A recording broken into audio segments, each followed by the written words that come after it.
नमस्कार दोस्तों, आप सभी का स्वागत है हमारे YouTube चैनल मान्या लाल किताब रेमेडीज में। आज मैं आपके साथ बात करने जा रहा हूं कन्या राशि के बारे में और आज का मुख्य टॉपिक होगा सूर्य और राहु की युति का, जो कि 14 मार्च से लेकर 13 अप्रैल 2024 तक बनेगी। ये युति दोस्तों 13 अप्रैल को बनेगी जब सूर्य देव कुंभ राशि को छोड़कर मीन राशि में गोचर करेंगे, जहां पर राहु देव ऑलरेडी लंबे समय से बैठे हुए हैं। दोस्तों, जब भी कहीं पर राहु बैठे हो तो उस भाव में जब सूर्य आ जाते हैं तो वो भाव जो होता है उसको ग्रहण लग जाता है। लेकिन हर एक भाव में इसके रिजल्ट जो है वो देखने को मिलते हैं। कहीं पर ये प्रभाव जो होता है वो बड़ा पॉजिटिव हो जाता है और कहीं पर इसका प्रभाव जो होता है वो नेगेटिव हो जाता है। बड़े बड़े जो ऑफिसर्स होते हैं, बड़े उच्च अधिकारी जो होते हैं, उन लोगों की कुंडली में भी सूर्य और राहु का जो योग है वो देखने को मिलता है। आज हम बात करेंगे कि कन्या राशि में ये जो युति बनेगी वो किस भाव में बनेगी और इसका क्या प्रभाव जो है वो कन्या राशि के जातकों के ऊपर देखने को मिलेगा। आज हम बात करेंगे कि आपका फाइनेंस कैसा रहेगा, आपकी हेल्थ कैसी रहेगी। अगर आप व्यापार करते हैं या आप नौकरी करते हैं तो वहाँ पर उसकी स्थितियाँ जो हैं वो कैसी रहेंगी। इससे पहले मैं आपको ये बता देना चाहता हूँ कि ज्योतिष शास्त्र में इसका एक अलग ही वर्णन दिया गया है। सूर्य दोस्तों, सूर्य प्रकाश का कारक है, सूर्य एक रोशनी है। वहीं सूर्य अगर आपकी कुंडली में अच्छी पोजीशन में हो, किसी अच्छे भाव में बैठा हो, तो आपको समाज में इज्जत मान दिलाता है। अन्य ग्रह चाहे आपको जितना मर्जी पैसा दिला दें, लेकिन कुछ लोग आपने देखे होंगे उनकी छवि जो होती है वो बहुत ही अच्छी होती है। चाहे उनका फाइनेंशियल स्थिति जैसी मर्जी हो, लेकिन वो लोग जो होते हैं वो बहुत ही, उनका जो चेहरा होता है उनके ऊपर अलग ही प्रभाव देखने को मिलता है, जिनका सूर्य उच्च का होता है। वहीं सूर्य को पिता का भी कारक माना गया है। जिन जातकों की कुंडली में सूर्य की अवस्था अच्छी है उनके पिता की आयु लंबी होती है, उनके पिता को भी समाज में अच्छा मान सम्मान जो होता है वो मिलता है और उनका एक अलग ही रुतबा होता है। सूर्य को राज दरबार का कारक कहा गया है। राज दरबार का कहने का भाव जो सरकार होती है, गवर्नमेंट होती है। जिन लोगों का सूर्य अच्छा होता है उनको पॉलिटिकल लाइन में भी बहुत ज़्यादा फायदा होता है, क्योंकि वो कहीं ना कहीं सरकार से जुड़े होते हैं, उनको सरकारी नौकरी भी मिल सकती है और विशेष तौर से अच्छा सम्मान, इज्जत मान जो होती है उनकी बरकरार रहती है। अब हम बात करते हैं राहु क्या है। दोस्तों, राहु जो होता है वो एक धुआं है, लालच है।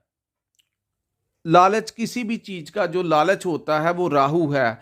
किसी भी चीज की चाहत जो होती है कि हमारे पास करोड़ों रुपए हो, हमारे पास गाड़ी हो, बंगला हो, मकान हो, सब कुछ हो, तो सब कुछ जो पाने की चाहत होती है वो राहु होता है।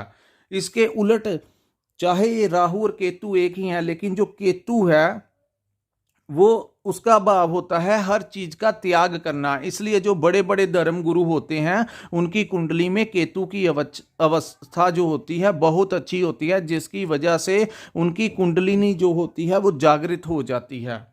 दोस्तों, हमारे ग्रंथों में लिखा गया है कि जब अमृतपान हुआ था उस समय राहु ने भी अमृतपान कर लिया था। राहु क्योंकि षड्यंत्रकारी है तो उसने षड्यंत्र ऐसा रचा कि उसने अपना जो कपड़े थे वो बदल लिए, अपना जो फेस था वो बदल लिया और वो देवताओं में जाकर बैठ गया, जहाँ पर हरि विष्णु भगवान जो थे वो अमृतपान करवा रहे थे। और जैसे ही उसने अमृतपान कर लिया तो सूर्य देव और चंद्रदेव ने भगवान विष्णु को कहा कि ये एक राक्षस है जिसको आपने अमृतपान करवा दिया। उसी समय उन्होंने अपना सुदर्शन चक्र छोड़ा, जिसकी वजह से राहु का जो सिर था वो धड़ से अलग हो गया। एक जो सिर वाला हिस्सा था वो राहु बन गया और धड़ वाला जो हिस्सा था वो केतु बन गया। लेकिन अपने शरीर की ये अवस्था देखते हुए वो इतना क्रोधित हो उठा कि उसने बदला लेने की ठान ली। जब भी राहु के अधिकार क्षेत्र में सूर्य या चंद्रमा आ जाते हैं तो वो ग्रहण लगा देते हैं। दोस्तों ये ग्रहण जो होगा वो 8 अप्रैल को पूर्ण तरीके से लगेगा, जब राहु सूर्य को अपने अंदर निगल लेंगे। तो गर्दन के नीचे से चाहे सूर्य देव बाद में बाहर निकल आते हैं, लेकिन 4-5 घंटे का वो जो समय होता है वो उसका ब्रह्मांड के ऊपर बहुत असर देखने को मिलता है। राजनीति में भी कोई बड़ी उथल पुथल होती है, हर जीव जंतु के ऊपर उसका कुछ ना कुछ प्रभाव जो होता है वो देखने को मिलता है। लेकिन आप मत घबराना कन्या राशि के जातकों के लिए, ये जो दोष है वो योग में बदल जाएगा दोस्तों, क्योंकि आपका ये जो युति है आपके 7th हाउस में बनी है। 7th हाउस जो होता है उसमें हमारा व्यापार जो होता है वो कारक होता है, व्यापार का भी कारक होता है, हमारे रिलेशंस का भी कारक होता है। हर तरीके की पार्टनरशिप के लिए 7th हाउस जो होता है वो मेन कारक माना गया है। आज मैं आपको इस वीडियो के अंत में एक ऐसा उपाय बताऊंगा कि आप इस युति से बच के रहना।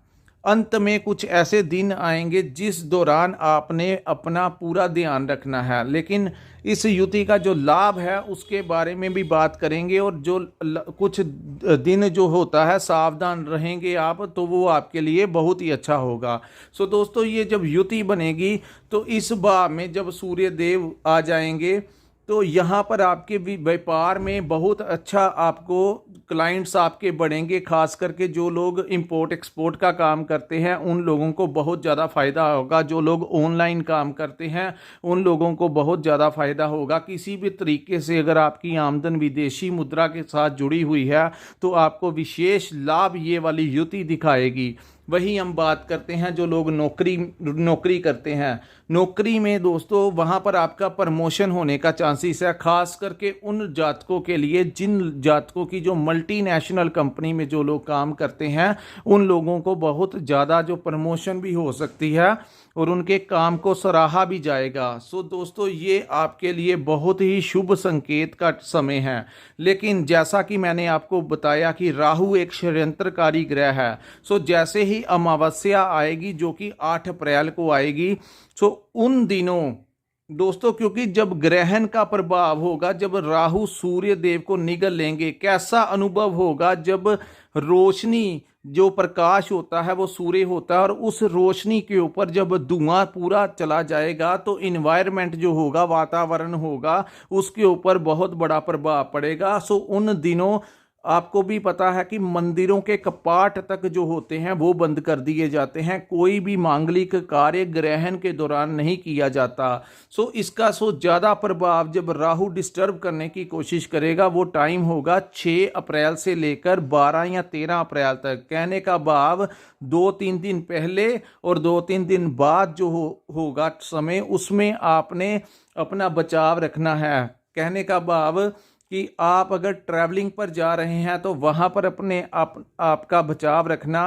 वहाँ अगर आप लोग कहीं भी कोई बड़ा काम करने जा रहे हैं तो आपने उसको उस समय जो है वो समय को पेंडिंग में डाल देना, टाल देना। वो जो 1 सप्ताह का समय रहेगा उस समय आपने कोई भी इम्पोर्टेंट काम जो है वो हाथ में नहीं लेना। उस समय आपने रिलेशनशिप में अगर आप अपनी मैरिज लाइफ को भी देखें तो क्योंकि ये पार्टनरशिप का भाव है तो वहाँ पर भी अगर कोई छोटी मोटी बात होगी तो उसको अवॉइड कर लेना। अवॉइड करने से वो समय टल जाएगा। लेकिन अगर आपने कुछ डिस्टरबेंस की तो वो हाइट पे चली जाएगी। कहने का भाव कि राई का पहाड़ बनने में समय नहीं लगेगा। सो आपने रिलेशनशिप में उन दिनों अपना बचाव रखना है। वहीं मैं आपको ये भी बता दूं कि अगर आप पार्टनरशिप में किसी के साथ व्यापार करते हैं तो वहाँ पर भी आपने थोड़ा सा सावधानी रखनी है कि आंखें बंद करके भी विश्वास नहीं करना। अगर पार्टनरशिप में क्योंकि कई बार क्रोध की प्रवृत्ति इतनी ज़्यादा बढ़ जाती है कि हम कभी कभी अपशब्द बोल देते हैं। सो आपने बड़े सोच समझ कर चलना है। दोस्तों ये वीडियो मैं इसलिए बना रहा हूँ, सावधानियाँ इसलिए बता रहा हूँ क्योंकि सावधान रहना और समय के अनुसार जो इंसान अपनी ज़िंदगी को मैनेज करके चलता है वो कभी भी चोट नहीं खाता। लेकिन अगर हम बारिश पड़ रही हो तो हम छाता ना लें तो पानी हमारे सिर पर भी पड़ जाता है। सो सावधान रहने का मतलब होता है कि उस समय आपने कुछ भी कार्य नहीं करना। अगर कोई इम्पोर्टेंट डॉक्यूमेंट्स में भी साइन करने हैं, अगर आपका कोई ऐसा कार्य भी चल रहा है तो वो समय भी आपने उन डॉक्यूमेंट्स के ऊपर साइन नहीं करनी, क्योंकि कोई गलती करवा सकती है ये युति। तो उस समय को भी आप टाल लेना।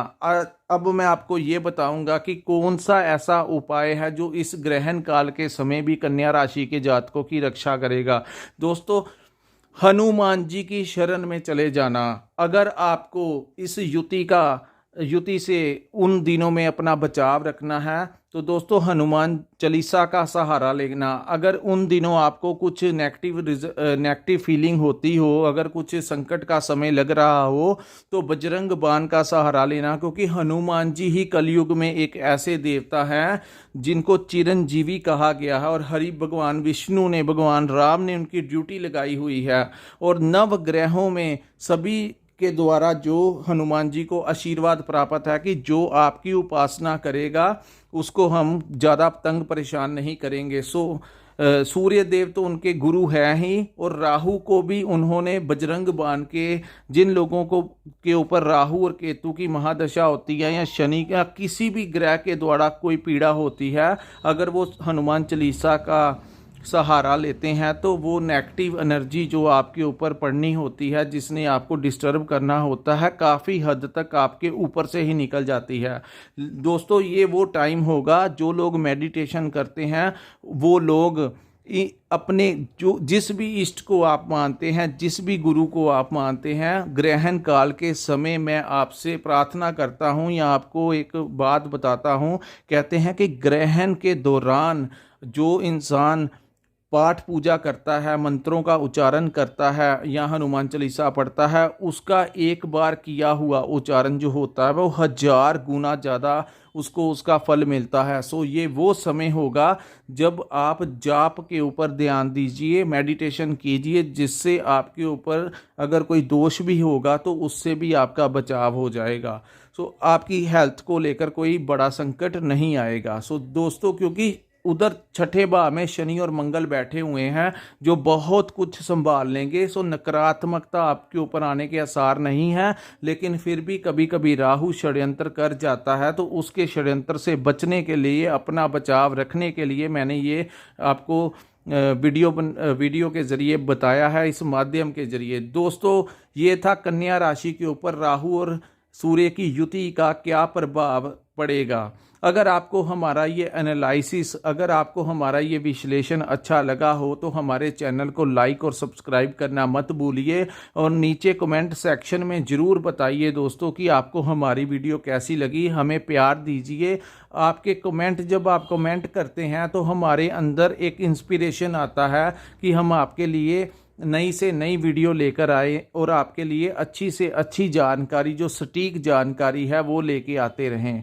सो दोस्तों, बहुत बहुत धन्यवाद ये वीडियो देखने के लिए। अगर आपने अपनी कुंडली का विश्लेषण करवाना होगा तो डिस्क्रिप्शन में और ऊपर स्क्रीन पे हमारा नंबर शो हो रहा है, वहाँ पर आप हमारे साथ संपर्क करके अपनी कुंडली का पूर्ण विश्लेषण करवा सकते हैं, और जो उचित उपाय होंगे, जो उचित मार्गदर्शन होगा, वो हम आप लोगों का करेंगे।